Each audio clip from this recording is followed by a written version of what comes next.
ममता बनर्जी से लेकर उद्धव ठाकरे तक और एमके स्टालिन से लेकर अशोक गहलोत तक सब पानी पी पी कर मोदी सरकार को कोयले और बिजली की कमी के लिए कोसते हैं।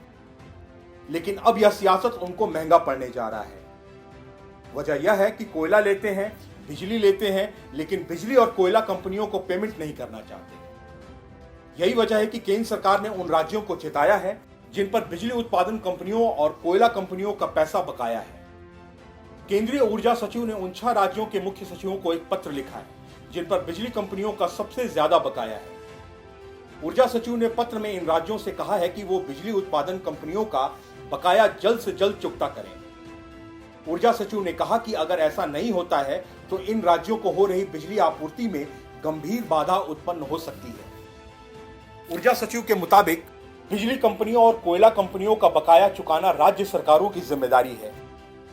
इन 6 राज्यों पर कुल बकाया करीब 75,000 करोड़ रुपया है, जिसमें सबसे ज्यादा बकाया तमिलनाडु पर है। राज्य पर बिजली उत्पादन कंपनियों का 20,842 करोड़ रुपया, जबकि कोल इंडिया लिमिटेड का 729 करोड़ रुपया बकाया है। इसके बाद महाराष्ट्र का नंबर आता है।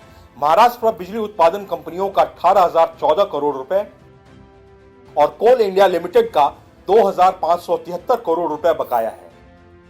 राजस्थान सरकार पर बिजली कंपनियों का 11,176 करोड़ और कोयला कंपनी पर 307 करोड़ रुपए बकाया है। उत्तर प्रदेश पर बिजली कंपनियों का 9,372 करोड़ रुपए और कोयला कंपनियों का 319 करोड़ रुपए बकाया है।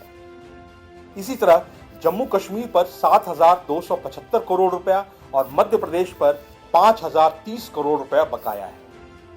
Bureau report, news of India.